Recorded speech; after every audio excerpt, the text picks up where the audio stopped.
All right, in review of the game, really pleased with how our defense played. Really did a good job stopping the run for a team last week. They had to run the ball extremely effective against a really good Florida team. So that was a big challenge for us. And it was great to see. And the game it ended up being an unusual feeling game for us in our 2 years, where we are playing really good on defense. We're limited on offense with, so many skilled guys out. So once we got the lead, we kind of played that way, even punting at midfield. And it was good to see that work, even though the book doesn't say it, but the book also doesn't know how you feel during the game, that your defense is playing like that. And so, I don't remember that happening here where we punt them deep and then get it back 3 plays later. So that was a good feeling. It would be awesome if our defense kept playing like this and we could play to our defense. I think that, we're a good team that could be great. And that's if we play well and if we get guys back on offense, because he is playing without a lot of people. And even some people playing in there are not 100%. So big challenge this week to go on the road again for the 3rd straight road game into a really, really hard place to play. A game that's put at night, which always makes it more difficult. So it'll be very challenging for us, against a quarterback that runs around, gives people a lot of problems, and a defense that has limited most of the teams they've played.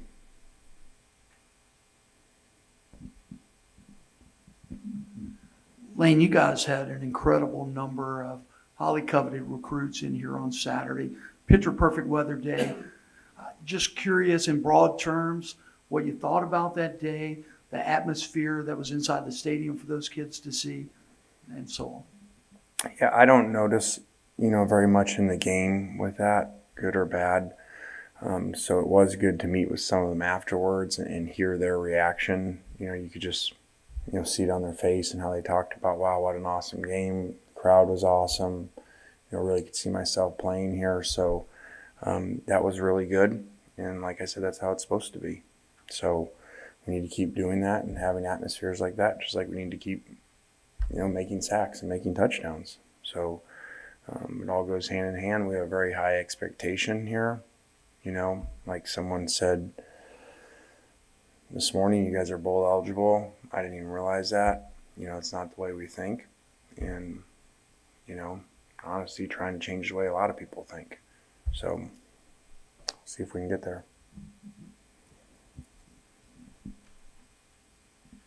A lot of penalties in that first half. I know it's kind of been an issue all season. At this point in the season, is there anything that you can do to sort of eliminate that or get better in that regard? Yeah, we post the penalties like we do every Monday morning in here, go over them, show them not just was it a 10-yard penalty, but it was a 33-yard penalty because of the run, and so we had very critical penalties. I told them today, I said, guys, we don't just lead NCAA in penalties. We lead Little League, junior high. There ain't no team that has more penalties than us. So to me, my message was them to this is that good to great thing. What if you're overcoming that because you're good players? What if you didn't do that? Then what would be the result in the game? You're making it very hard on yourself. So to me, that's a big step. Getting healthy, play consistency, limit penalties, and we could go from good to great. You've been talking about the injuries at skill positions. What's the challenge been for Dontario being kind of the one guy out there that people are keying in on? We saw a lot of the jet sweeps and the quick passes to him. Just how have you found the ways to get the ball to him?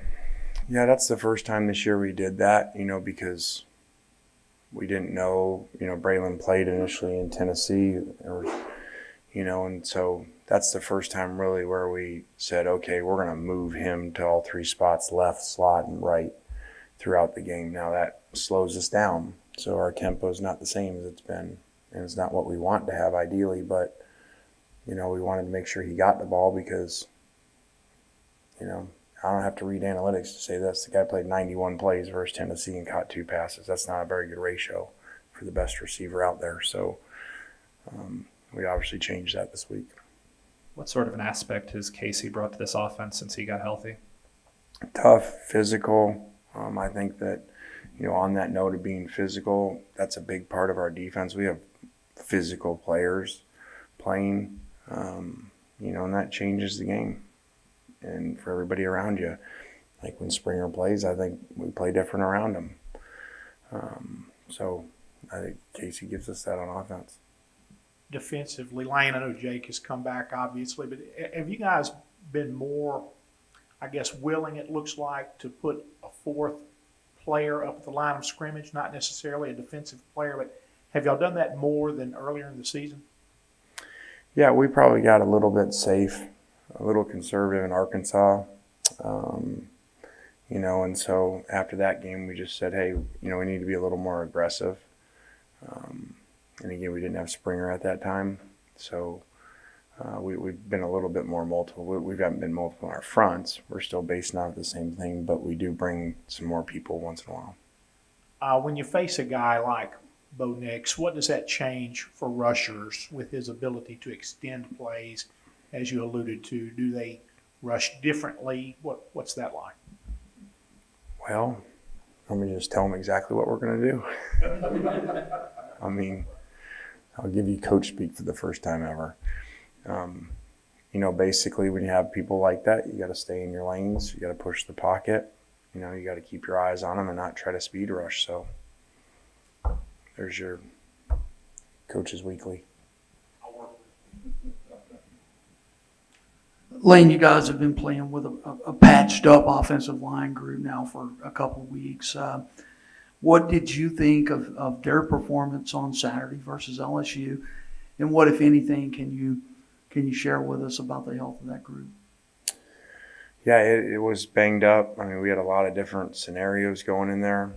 At a big parts of the game, you got a guard that just got here from South Carolina, in the middle of camp, and the center that got here, from Utah, a couple of days before camp. So credit to them.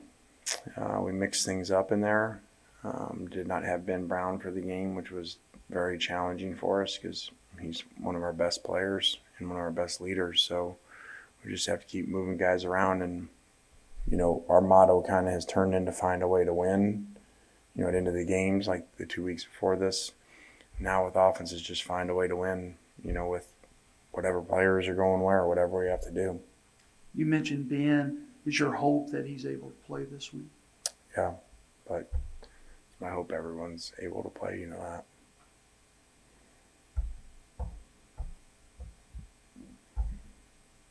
You talked a lot in the fall about Sam's development. It seems like he's kind of found the way to click. Is this what you expected from what you saw from him in the fall, or is he kind of still surprising you?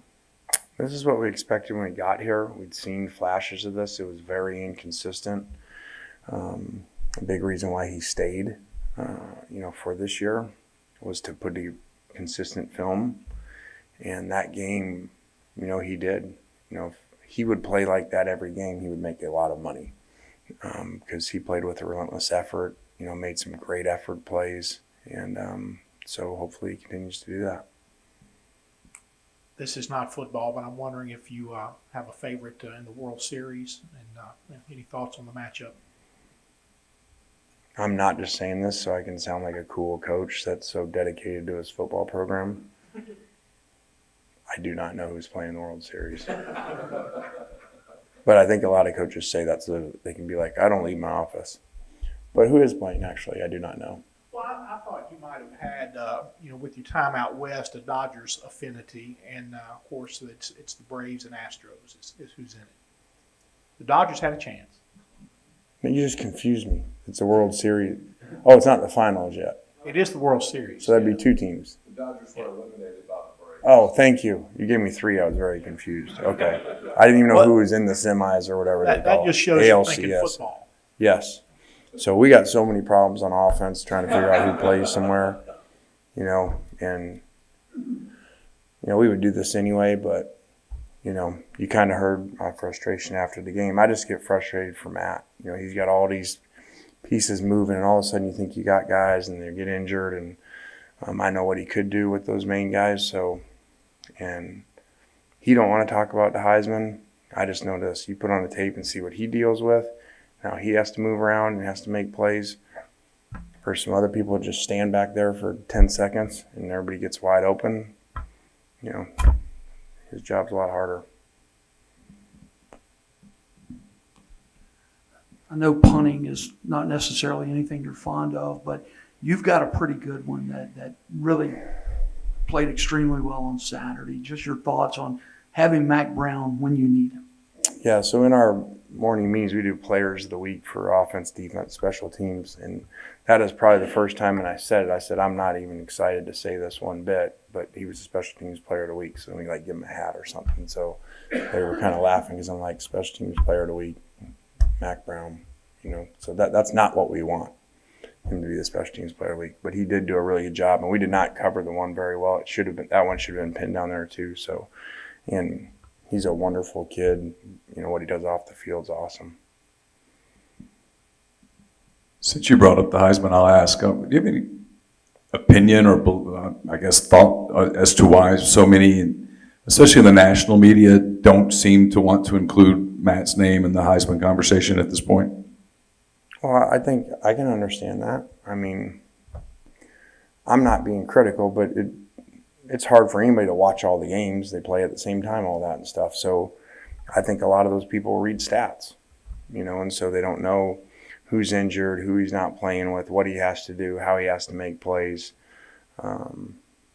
So that's just part of it. And, the thing that usually has to happen is you got to keep winning too, which sometimes out of his control, if you're not playing good defense or something. So there's a lot of variables that go into that. Does not make it necessarily every year the best player in college football. Coach, we've asked you this before, and I know the Heisman's kind of out of control, but pro prospects for him is something he's got to be getting stronger each game out. You've got that background. How does he compare to the field and maybe some quarterbacks you've seen in the past? Yeah, I don't know enough. Just like people vote on things that really don't know enough. I don't know enough to speak on what's out there because I don't get to watch it enough. I just know this guy plays really well, very competitive. Arm strength, there are no questions. And you see him even under center last week at times, doing pro-style stuff. So I would think he's going to be a very high pick.